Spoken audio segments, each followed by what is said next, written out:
Two dudes and a cage. We are finally back. We know it's been a while. Life gets at us. We apologize. UFC 292. Man, this card is stacked.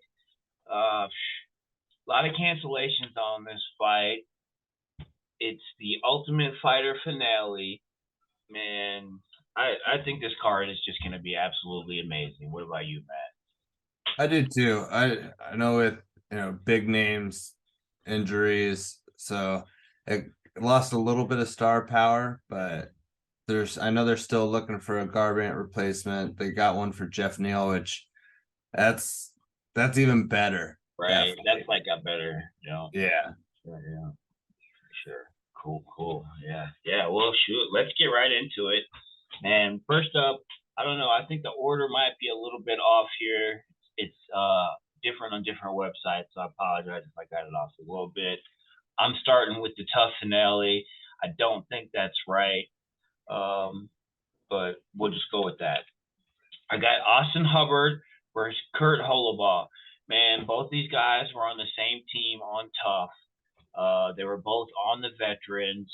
They both come with great amounts of experience. Austin is a BJJ purple belt. He comes out of Militich Fighting Systems. My gym, Mike Cessna Levniks, we come out of Militich Fighting System as well. So, we're loosely related, even though I don't know the guy at all. He was an LFA champion. He was in the UFC before. He's got a win over Julian Lang in another league, which is like the Let Me Bang Bro guy. If you remember him from the Ultimate Fighter. He's got 5 KOs. He's got 2 subs. Kurt, he's also on the vets. BJJ black belt. He was in Strike Force. He was also in the UFC before. He was on Dana White Contender Series Season 1. He got released from the UFC again. This is going to be his 3rd time around if he wins this. He's got 7 KOs. He's got 9 subs. I think 2 of the best guys here made it to the final. This should be a great fight.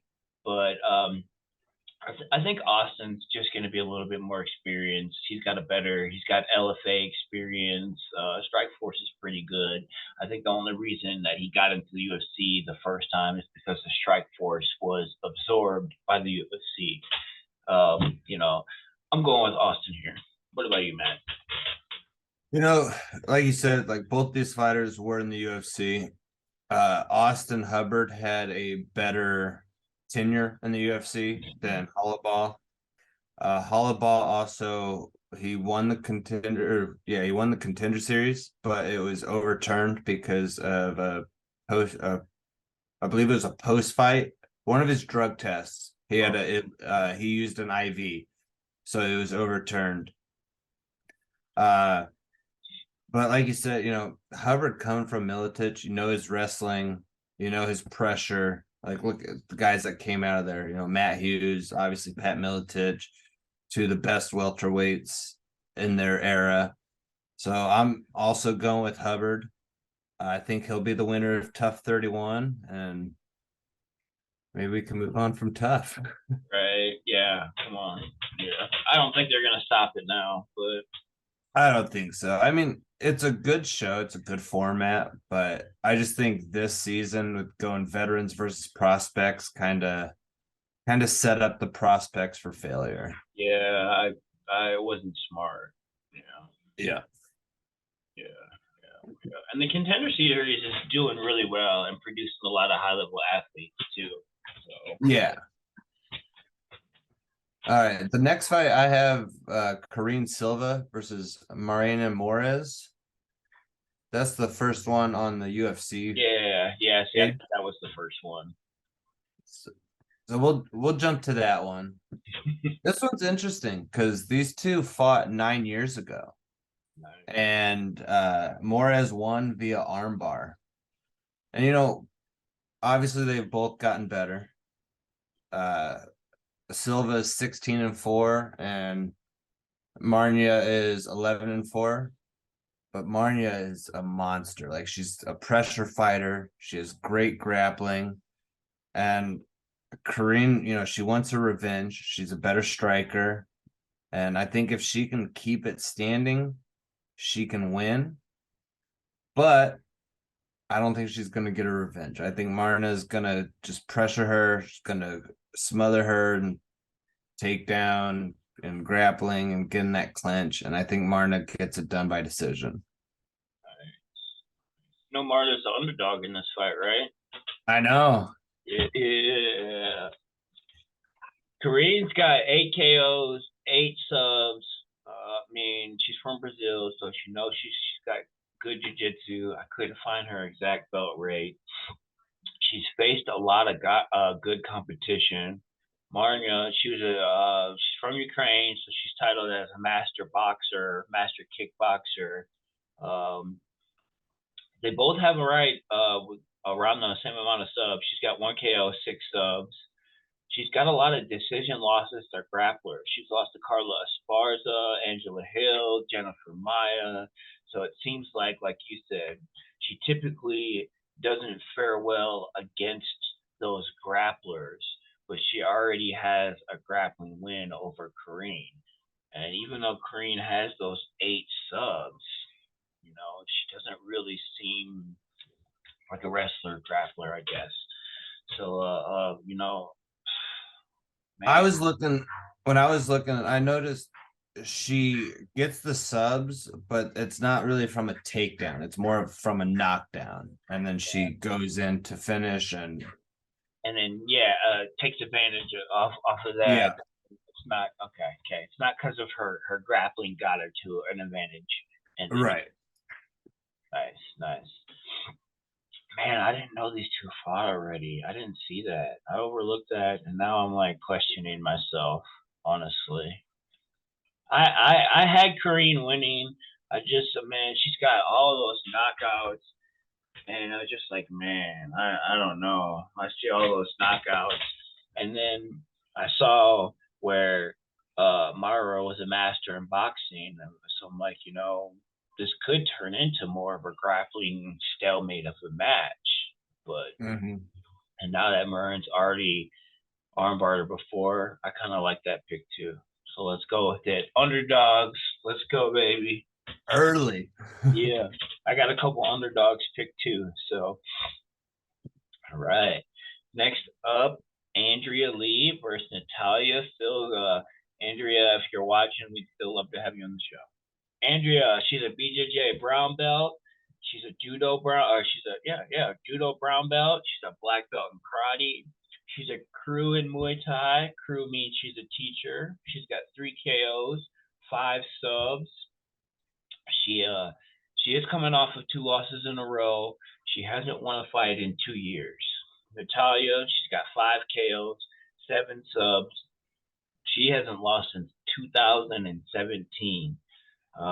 She's got an armbar to watch out for. She's got a highlight reel.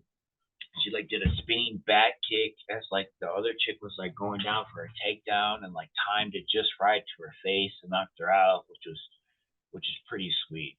I think Andrea Lee's kind of on a bit of a down streak. She's lost 2 fights in a row. She's starting to get a little bit older now. Seems like Natalia's got a lot of heat coming around her. She's undefeated. She hasn't lost her in 6 years now. I just think Natalia's gonna take this one home. Sorry, Andrea. Yeah, KGB. She's back. She's looking to get back on track. It was kind of a close loss to Macy Barber in her last fight. Yeah, it was. Yeah, and I think Silva has the advantage striking, and so I think KGB's her key to victory would be grappling, but Natalia's 92% takedown defense, so it's gonna be a lot harder to get her down. You might be able to get her against the fence and trip her, but then you got to hold her down. Mm-hmm. Yeah, she's got good. Silva's got good jujitsu. You know me. I love Andrea Lee. Yeah, right. But unfortunately, I don't see, and It's not that she can't win this one. I just think the stylistically, I don't think she's gonna, maybe catch her, but I think this one will go to decision, and I think it'll be a split decision, but I think Silva gets her hand raised at the end. Oh, so tough. Yeah, I know. I'm like, man, I love you, Andrea. I'm sorry. If she comes on the show, I'll never pick her. Pick against Right, right. We're with you 100%. her. Yeah. All right, next one I got is Andre Petroski versus Gerald Meerschaert. Yeah. I always think Meerkat, but I know that's not right.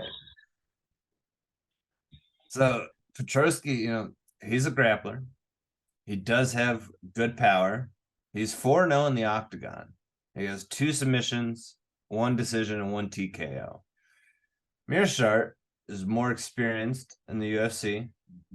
This is his 52nd pro fight in his career. That's a lot. And he's only 35. It's crazy. Midwest boys get after it early. That's man. He's 2-2 in his last fight, and TKO and decisions were his losses. And his TKO is the last one. So that's something to look out for. Meerschaert, he likes to bite down on his mouthpiece and just start banging. And he has a chance that he can catch Petroski, but I think Petroski's got that edge of the stand-up, and I think that's how he's going to get it done. Nice. Man, there are a few things that come into play for this one for me, honestly. Andre, like you said, he's a wrestler. He's a grappler. BJJ brown belt. He is wrestling heavy in his game. He chain wrestles takedown after takedown, which is the way to do it. Never stop at the first one. But yeah, he's got 4 KOs, 4 subs. He was in Tough. He was in LFA. Gerald, like you said, super veteran. Been around for a long time. BJJ black belt. A Rufus Sport black belt, whatever that means. Rufus Sport just making up their own belts now, I guess. 6 KOs, 27 subs. Yeah, he seems to kind of be like a 50-50 fighter, win-lose. But he has crazy amount of experience. Something to look at. The last guy he fought, Joe Pyfer, I think Joe Pyfer is somebody to watch out for. I think he's going to be a big name in the UFC. Dude's for real. He's super legit. Even Dana White was like, be like Joe Pyfer. So I think he also fought Gerald Meerschaert also fought what's his name? That's killing everybody's ass right now in 13 seconds. Hazmat.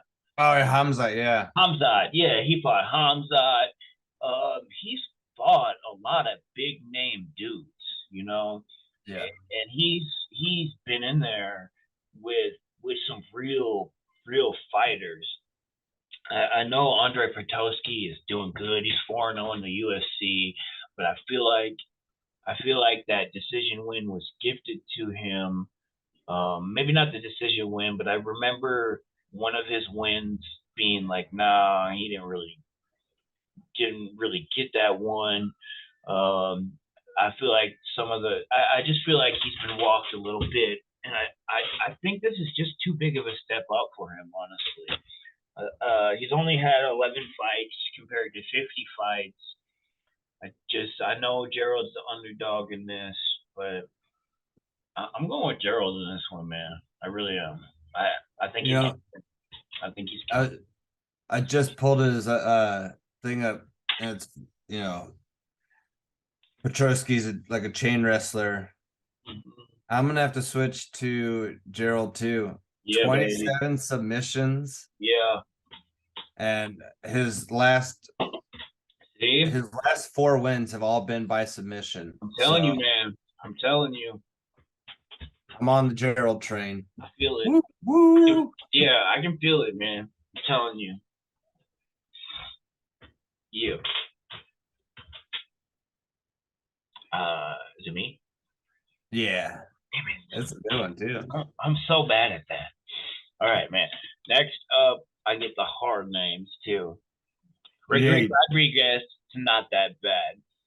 Versus Dennis Tiuliulin. I could be wrong. Gregory, BJJ black belt. Man, this man has some serious athletic ability. He was a runner-up for Olympic wrestling. He was an LFA champ, 9 KOs, 3 subs. He's definitely looking for that KO. He's got a nice armbar. He can also heel hook you. Dennis has 9 KOs. He's a Russian. There's not a whole lot of information about them. This whole Russian Ukraine thing, they're kind of like, seems like there's less and less information about Russia and Russia out there these days for some reason. Seems kind of weird to me. Seems like that's a trending thing for some reason. This fight was supposed to happen on 6/24, which was my birthday, by the way. So it's supposed to happen like 2 months ago. These guys have had a long time to train. Honestly, I think this is kind of hard to pick a winner here. This I think this one's gonna be a banger. Honestly, I think these guys are gonna come out and go at it. I'm going with Gregory on this one, man. good choice. Ooh. Yeah, Dennis, he is more known to be a striker. He has finished 80% of his wins by KO or TKO. But we know he's not going to try for wrestling. And if he does, Gregory is 100% on his takedown defense. So it's going to stand and bang. Yeah. They're going to stay in the pocket. And I think Gregory's he's got that edge. He's able to get in closer because he isn't afraid to go for clinches. Yeah. And I think that'll be the difference.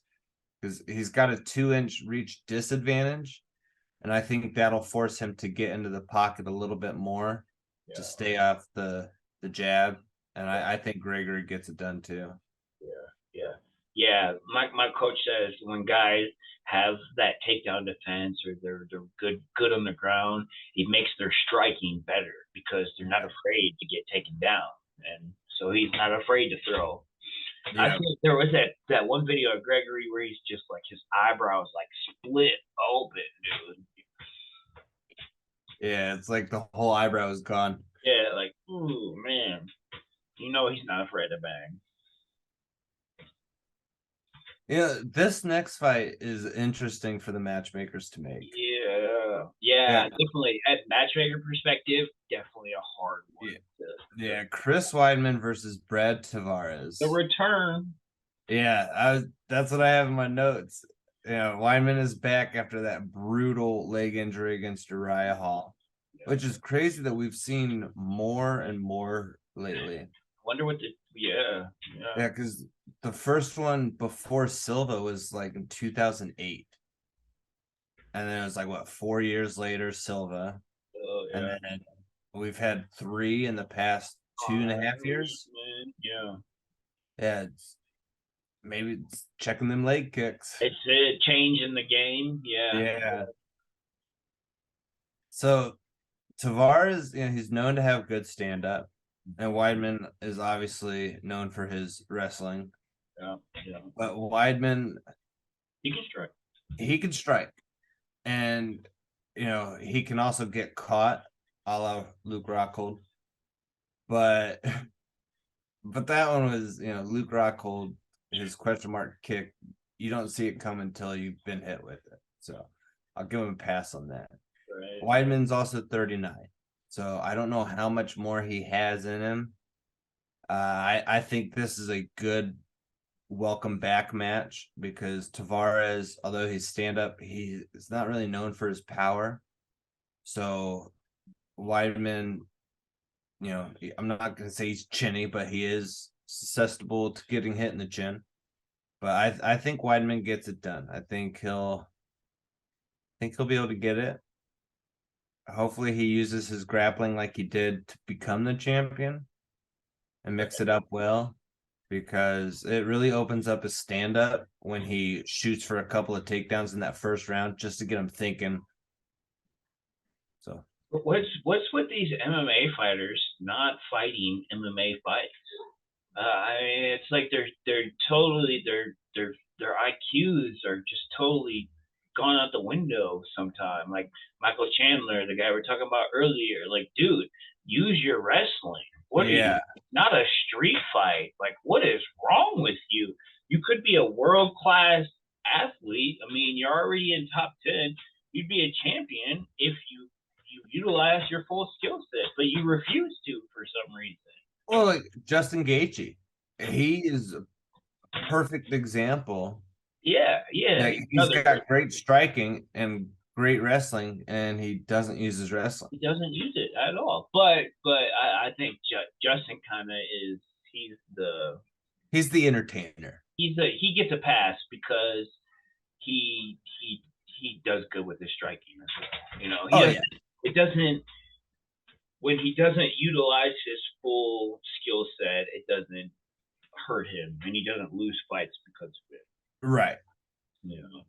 Yeah, Weidman, he kind of went that Rousey route, like stopped going with what he's good at and started losing. Exactly. Yeah, exactly. Yeah. I know you watched the show, Chris Weidman. Get back to grappling.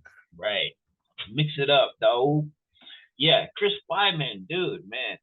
BJJ black belt, NCAA Division I wrestler, 6 KOs, 4 subs. He's been out since 2021, like we talked about, because of that leg. I think he has like 2 losses in a row, too. Brad's from Extreme Couture. Extreme Couture is a really well-known camp. You know, Randy Couture, one of the best in the game. You know, they have one of the best gyms out there. He's from Tough, 5 KOs, 2 subs. Brad is also on a couple losses in a row. Chris is the underdog in this fight. But I think, like you said, you know, the matchmakers probably did have a hard time with this one. They're both on those losses. Chris has that age. He has that injury.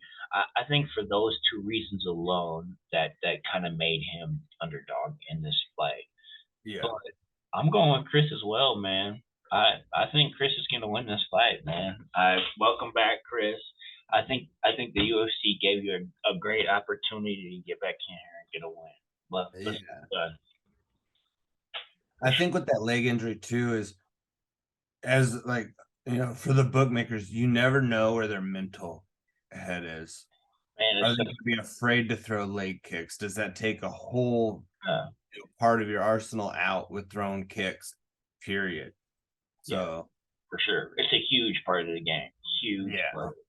It really is. It really is. And once you start to realize and understand that, it really helps you, or it can deter you. But yeah, right.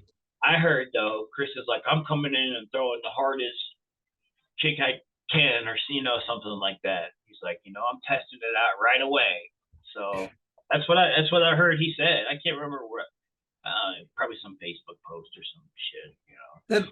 That'd be good, but then it could also be bad because he could throw a leg kick and then it hurts and it hurts him. Then he's like, "Well, I'm not throwing any more of those." He's like, "Oh fuck, yeah." Or he lands a good one and he keeps throwing, and then he can re-injure it.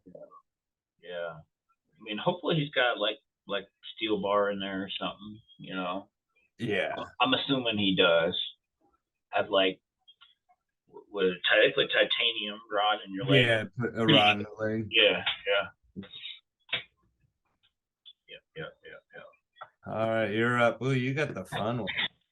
Yeah. Oh, yeah. I got a good one. Yeah. Chris, we look forward to you. Welcome back.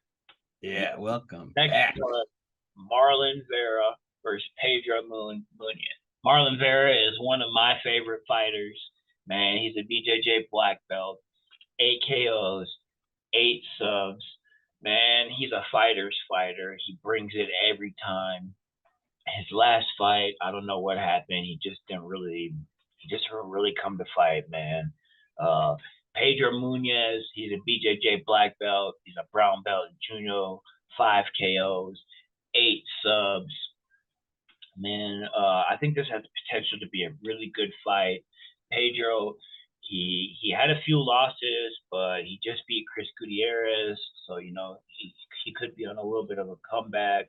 Marlon is coming off that loss to Corey Sandhagen. I think he hopefully learned from his last loss where he didn't really push it and didn't really he wasn't really active enough. Hopefully he comes out swinging a little bit more and stops waiting for the counter so much. He's definitely a great counter puncher. He just kind of waits a little bit too much on this. But I'm rooting with Marlon all day. And in his last fight, he said, sometimes when you get there, you don't feel up to it. And he said, that was my fault. I couldn't get going. And he goes, and I lost because of it. I know that feeling. Yeah, and it's tough because obviously you don't want to get punched in the face, but sometimes you just even with anything in life, sometimes you just don't have that motivation to do it right then. And your profession and their profession, you don't have that choice. Like, you don't get to say, I'll do it tomorrow, because you're in there right now. Munhoz. Yeah, Munhoz he's more of he got more known as a boxer. When he first was coming up, he was a striker, but I believe he is a black belt in jiu-jitsu. Yep. And I think Cheeto's gonna win. Maybe it sets up for a Vera O'Malley part 2. Ooh. For the title. Bro, that would be pretty dope. Yeah. But I think because who Cheeto is, he's always one win away. Like, depending who wins the title would either push him ahead or, you need one more. Right, for sure. He's definitely right up there. Yeah. But I think Cheeto is a slight favorite. I think he gets it done. Yeah. Sandhagen's got to be in line for the title, and I feel like he'd get pissed off if Vera got a title shot before him. But I do see it happening. Yeah, but Sandhagen said after his last week, where he tore his was his tricep. Yeah, he said he was like, I should have still been more active and tried to get the finish. Yeah. So he's also going to be out from that. So maybe Cheetah slides in. Right, there you go. Perfect. I was excited about this Garbrandt versus Batista fight. Yeah. I like that they're not giving Garbrandt top tier guys. He's kind of slid into that gatekeeper role. Yeah. But he still has the chance to get a title push. Right. So I was disappointed when he fell out. Yeah. But hopefully I'd like to see him make a little bit of a comeback for sure. Yeah. He's still pretty young too. Yeah. He can do it. Yeah. If he still wants it, he can do it. I like to say some people peak in high school. He kind of peaked in high school at his age. I don't know. I remember them dudes that peaked in high school. Yeah. This fight got better. Yes, I agree. Jeff Neal, I think Jeff Neal would have obviously been a good fight, but his better striker. Yeah. And so we got Neil Magny versus Ian Machado Garry. Garry is a brash Irishman, somewhat like Connor, heavier weight, more well-rounded than Connor. He can do, he can wrestle, he can grapple. And not that Connor can't, but you never seen it with Connor on the come up where he's shown it all. Neil Magny, though, is a great matchup. It's a great test. He's got that length, like that lanky striking style.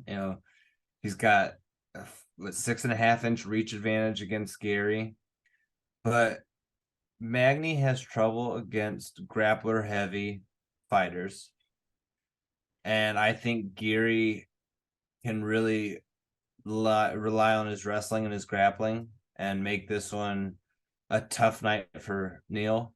But Neil, he's gonna give him 15 minutes. If it doesn't matter. Depending how that first round goes, will depend how Neil fights in the second and third round. If he loses the first round, he tends to get loopy on his punches and kind of just like chase him down.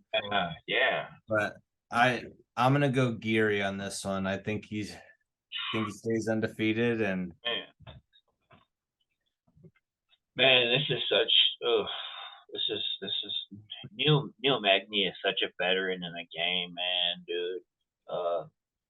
28-11. He's had quite a few fights now. He's a BJJ brown belt. He used to wrestle, like in college. He was a collegiate wrestler, football player. He's an Army veteran. He's got the most, He's got the most UFC welterweight wins. That just shows you how long he's been around, been in the UFC. 7 KOs, 4 subs. Neil Magny will push the pace on you. Like you said, he's going to give him that 15 minutes. So Ian Garry better be ready. It's funny because Ian Garry's undefeated, but somewhere had him listed as 12-2. I'm like, what the fuck? Yeah. Wikipedia, I think, has him 12-1. Yeah, but he's undefeated. Yeah. I was like, that's weird. Man, yeah. Maybe it was Sure Dog. I seen it. I know somewhere that I saw. I was like, that's not right. Yeah.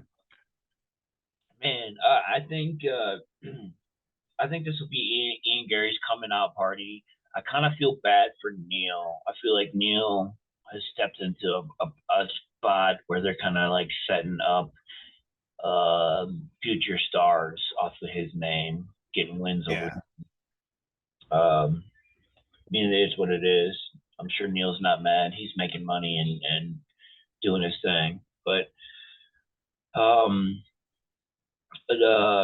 Neil just seems like, even though he has such good jiu-jitsu and tall, lanky, and can use his range, I feel like it's not going to do him any good. I thought Daniel Rodrigues was going to be able to like bully Ian Garry just because he's just a big dude, and he put Daniel Rodrigues away like it wasn't shit. So I just don't think Neil is going to be able to do it. I think this fight is going to make Ian Garry really popular in the UFC. It's tough because I like Neil. Yeah, right. He seems to always get up there and then like a little slip up or a match. Yeah. Some fighters just don't get the championship. It's hard. Yeah. It's hard to become a champion, man. Just fighting at that level for how long he has is something in itself. It really is. Yeah. And he's one of those rare fighters, even though he's had so many, that every fight he gets better. He shows something new every time. Yeah, for sure. All right. Next up, we have the co-main event: Yang Weili versus Amanda Lemos. Yang, man, BJJ brown belt, kickboxing, Muay Thai, 11 KOs, 8 subs.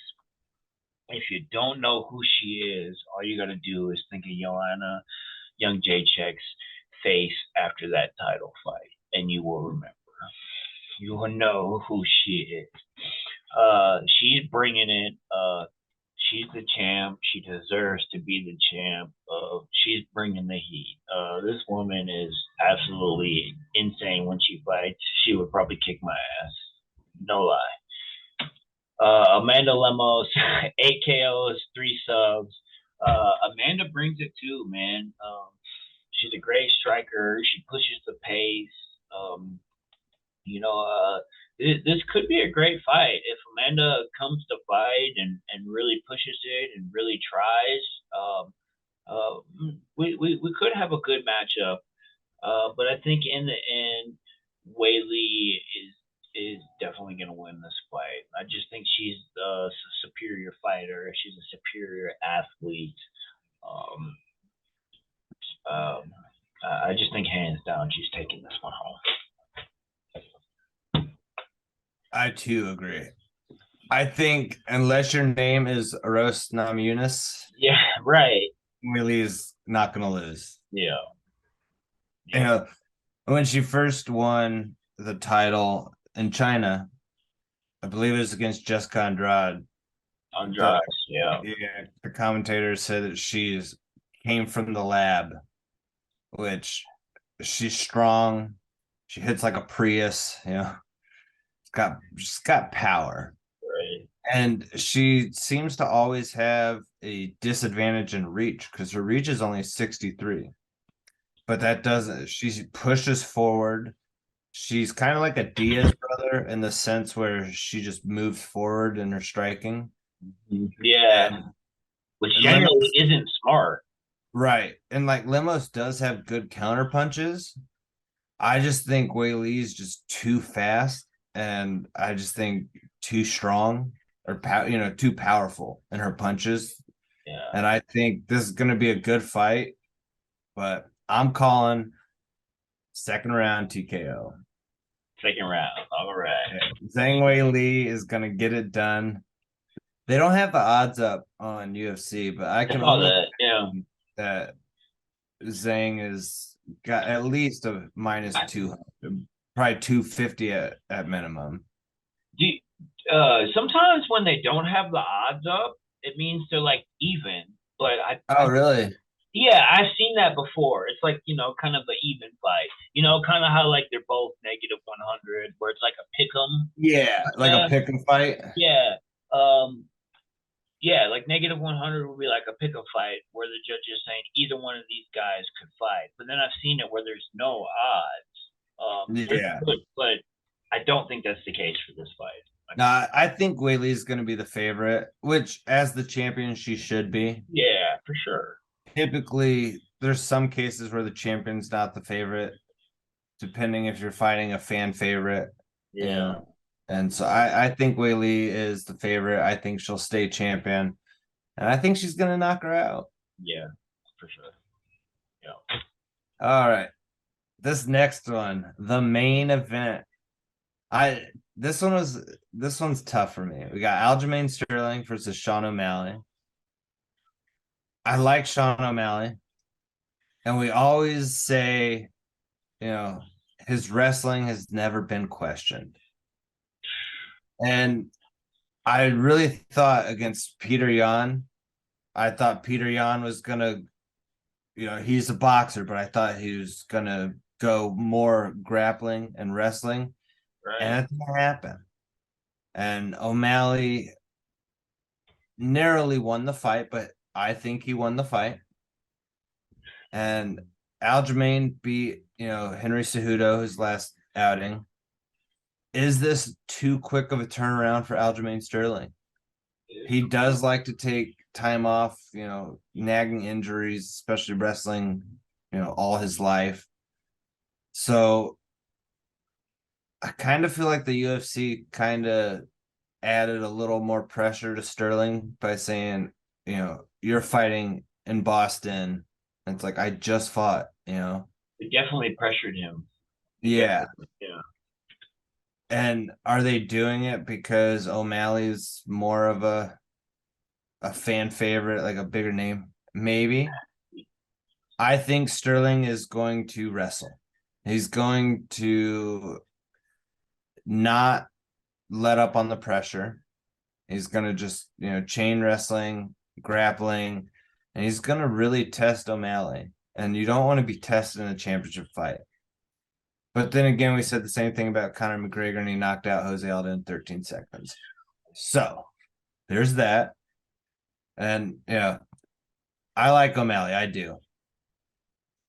But I'm gonna have to go with the champion on this one. Prove me wrong. Yeah. Man. It's tough. It's all this one is hard. You know, yeah. I I do. I like you said though. I do think the UFC pushed him to fight earlier than he wanted to. You're right. I think Eljo's at the point in his career where he needs some time. He just needs a little break, man. He wants to enjoy the fruits of his labor, as I think you heard him say. It's hard. It's hard being the champ. It's hard fighting at any level. Having multiple fights in a year, it just wears on your body, wears on you mentally. Eventually, you just need a little bit of a break, you know. This is his last fight at 135 too. I heard that too. I heard Yeah, he said he's gonna win and let Moroz take over. he cuts a lot of weight too, so it's got to be hard. Yeah. Cutting weight's not easy. It messes with your body. But Aljo is a BJJ black belt. He's a NTA Division II wrestler. He has 3 KOs. He has 8 subs.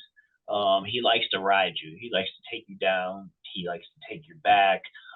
He rides out to a decision a lot. He's got a lot of rear naked chokes on his wins on his record. Everybody knows who Sugar is. He's a KO specialist. He's a BJJ brown belt though. So he is. Last I heard, he was a purple belt. So he's continuing to progress. He's got 11 KOs, 1 sub. Um, like you said though, I think his wrestling's gonna fail him. I think Sugar's only in this position because of how popular he is. I don't think he deserves to be fighting for the title. I think it's a little premature for him. Not yet, at least. Yeah. I think they pushed him to the title too soon, just because of how popular he is and how many tickets he will sell. But at the end of the day, it is a business. We're all here to make money. That's what it's about. So I get it. Popularity sells. If you don't sell tickets, they're not going to match make you. That's just how it goes. That's just how it is. You know. Unfortunately, I don't think he's gonna pull off something like Conor McGregor or Jose Aldo. I think Jose Aldo let his emotions get to him, and he let Conor play him basically. I don't see Aldo doing that.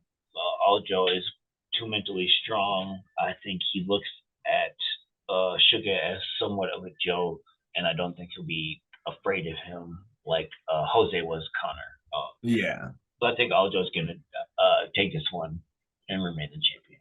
I do too, and maybe O'Malley will surprise us because there's the question of how good his wrestling is, but then think about it, it's like, well, there's also the question maybe his wrestling's really good. Maybe there's something that we don't know. Right. And usually going into championship fight, all questions are answered. But O'Malley got that McGregor rub, he got that Snoop Dogg hype behind him. Yeah. And like when you look at who he's fought, Marlon Vera lost. Thomas Almeida, he won, but he was on the downward spiral. Then he fought a UFC newcomer. Then he fought another UFC, I believe Pavia was a newcomer, or he only had like 1 or 2 fights.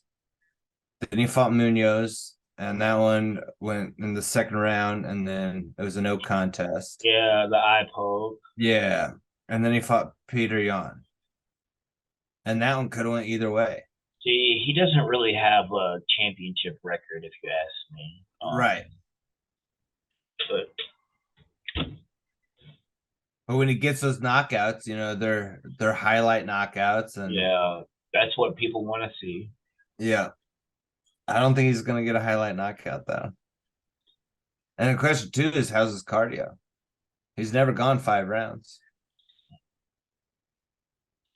So many questions. He looks like he has good cardio. He posts video of him doing like stupid shit where he's like, have you seen some of those videos he posts where he's like Yeah, I seen the one with running? like the Nerf guns. Yeah, he's like running around doing all. I mean, he looks like he has good cardio. Like he does Yeah, all this crazy stuff where he's like but does he have running around. wrestling cardio? Is the question. Right. That makes a big difference. Right. Yeah.